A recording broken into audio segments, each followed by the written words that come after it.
Here we are in the Ford Explorer. We are leaving Pelican Park, and we have the air conditioning on. That can be determined by the fact that there's no windows open in here.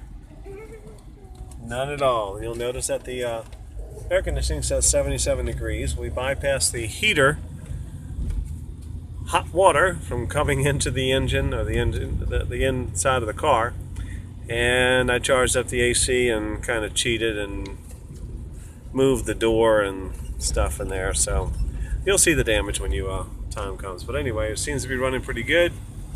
Actually, it's running real good right now. You'll notice that the oil pressure gauge keeps jumping a little bit. It used to jump a lot more. In fact, it would go down to 0. But I changed the oil pressure sending unit today, and it helped a little bit. What's that noise? I know. I'm saying it. Anyway, every so time you turn, it goes like yeah, I don't know what that next noise is. Coming up to the stop sign. Let's see if it stops. You can hear the squeaks a little bit. There we go. Squeak, squeak, squeak.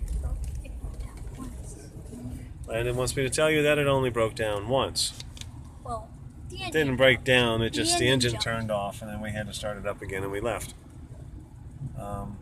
I don't hear the ticking on the engine as much, but I think that's because I have the AC on and I have the windows up.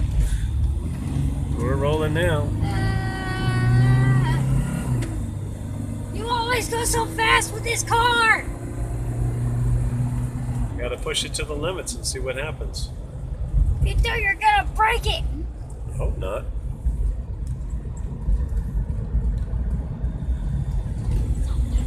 AC is kind of cold.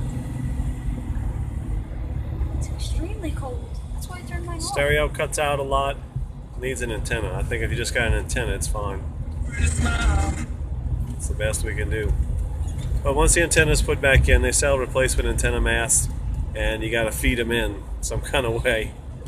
So if I can find one of those, I will. But you see how the oil pressure gauge is jumping? Oops, I guess you can't see it. There it goes. Okay.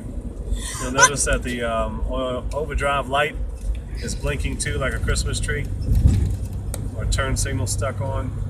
I don't know what's going on there. Oh, you'll also notice that good news is that the odometer doesn't seem to work. It's been on this mileage since we got it, pretty much. So, but the speedometer works, and I think this thing that says 242 miles to empty, that seems to work. It's kind of But weird. what's weird? This thing. Yeah, that old school computer, it's 20 years old. That's not old school. Sure it is. We're going to go through one more acceleration turn and do some acceleration and head on in. Squeak. Oh, I changed the upper ball joint today, and while I was in there doing the oil pressure gauge. Okay, well, let's see if it lasts. Bye.